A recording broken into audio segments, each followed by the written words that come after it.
আসসালামু আলাইকুম everyone, আর্কেডিয়াস YouTube channel থেকে আপনাদের সবাইকে স্বাগতম। তো বন্ধুরা, আজকে একটি নতুন ভিডিও নিয়ে হাজির হয়েছে। আজকে ভিডিওতে আলোচনা করব, দেখুন আপনি মূলত একটি প্রজ্ঞাপন বা একটি প্রস্তাবনা নিয়ে আপনাদের স্ক্রিনে শেয়ার করছি বা দেখাচ্ছি। সেটি হচ্ছে, আপনারা জানেন যে পুলিশের এসআই পদে একটি সার্কুলার প্রকাশিত হওয়ার সম্ভাবনা রয়েছে বা প্রকাশিত হবে ইনশাআল্লাহ।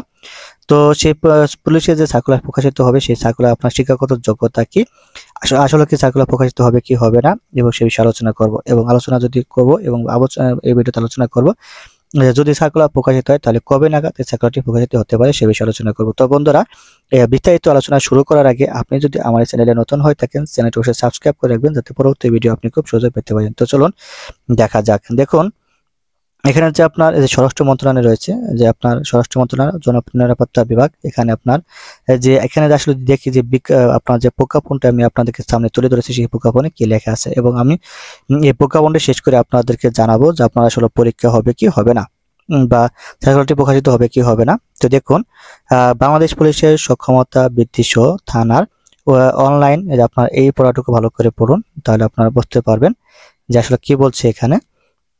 আমি আপনাদেরকে আসলে জুম করে দিচ্ছি যে কি বলছে, যে তাহলে আপনাদেরকে বুঝতে সুবিধা হবে। দেখুন, বাংলাদেশ পুলিশের সক্ষমতা বৃদ্ধি সহ থানার অনলাইন জিডি ও মামলা রুজু করা থেকে শুরু করে অনুসন্ধান কার্যক্রম সুষ্ঠুভাবে সম্পাদনের লক্ষ্যে এএসআই এর শিক্ষাগত যোগ্যতা এসএসসি বা সমমানে উত্তীর্ণ করে সাংগঠনিক কাঠামোভুক্ত বিভিন্ন ইউনিটের বিপরীতে 500 নারী এবং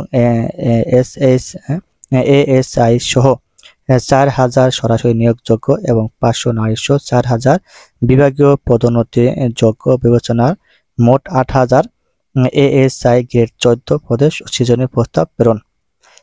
আমি আবার আপনাদের খুঁজে সৃজনী প্রস্তাব প্রেরণ মানে আপনার জনপ্রশাসন মন্ত্রণালয়ের প্রস্তাব করা হয়েছে যে এক্ষেত্রে বাস্তবায়ন হবে কি হবে না।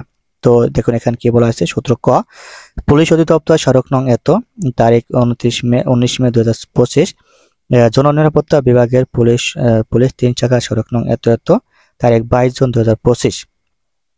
এবার দেখুন এখানে কি বলছে, উপযুক্ত বিষয় ও সত্যের পরিপ্রেক্ষিতে জানানো যাচ্ছে যে পুলিশ অধিদপ্তর হতে স্বতন্ত্র ক স্মারকে বাংলাদেশ পুলিশের সক্ষমতা বৃদ্ধি সহ থানায় অনলাইন জিডি ও মামলা রিজু করা থেকে শুরু করে অনুসন্ধান কার্যক্রম সুষ্ঠুভাবে সম্পাদনের লক্ষ্যে এএসআই এর শিক্ষাগত যোগ্যতা এসএসসি সমমানে উত্তীর্ণ করে সাংগঠনিক কাঠামোভুক্ত বিভিন্ন ইউনিটের বিপরীতে 500 নারী এএসআই সহ 4000 সরাসরি নিয়োগযোগ্য এবং 500 নারী সহ 4000 বিভাগীয় পদোন্নতির যোগ্য বিবেচনায় মোট 8000 এএসআই পদ সৃজনের প্রস্তাব প্রেরণ করা হয়।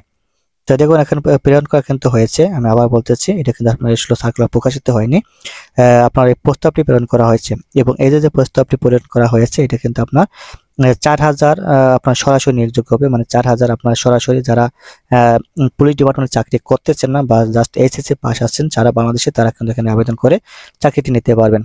আর 4000 হচ্ছে যারা আপনার পুলিশ কনস্টেবল পদে চাকরি করতেছেন বর্তমান রানিং ভাবে, সে যারা পুলিশ কনস্টেবল পদে চাকরি করতেছেন রানিং, তারা ওইখান থেকে পদোন্নতির মাধ্যমে তারা হচ্ছে তাদেরকে মানে 4000 পূরণ করা হবে।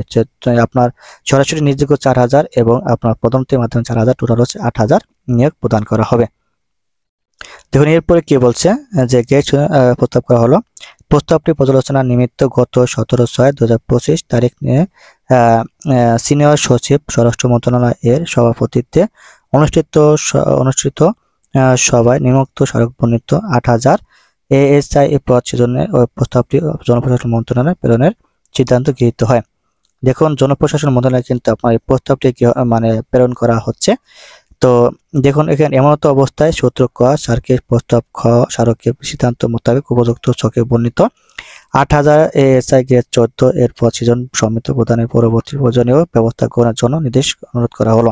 মানে এই যে আপনার প্রস্তাবটি প্রেরণ করা হয়েছে, আশাবাদী যে আপনার সার্কুলারটি প্রকাশিত হবে, এবং সার্কুলারটি প্রকাশিত হয় তাহলে আপনার 2025 সাল নাগাদ সার্কুলারটি প্রকাশিত হবে ইনশাআল্লাহ। তো আপনারা এই সার্কুলারটি মানে সামনে পাবেন, সেই পরিপ্রেক্ষিতে আপনার শুধু এই সার্কুলারটি হবে পাবেন তা না, ভোট সার্কুলার আপনারা পাবেন, বা সামনে প্রাইমারি সার্কুলার আসতেছে, নিবন্ধন সার্কুলার আসতেছে, অনেকগুলো সার্কুলার আসতেছে, আপনারা সেভাবে প্রস্তুতি নিতে থাকুন। তো আজকের ভিডিও পর্যন্ত সবাই ভালো থাকবেন, সুস্থ থাকবেন। আসসালামু আলাইকুম।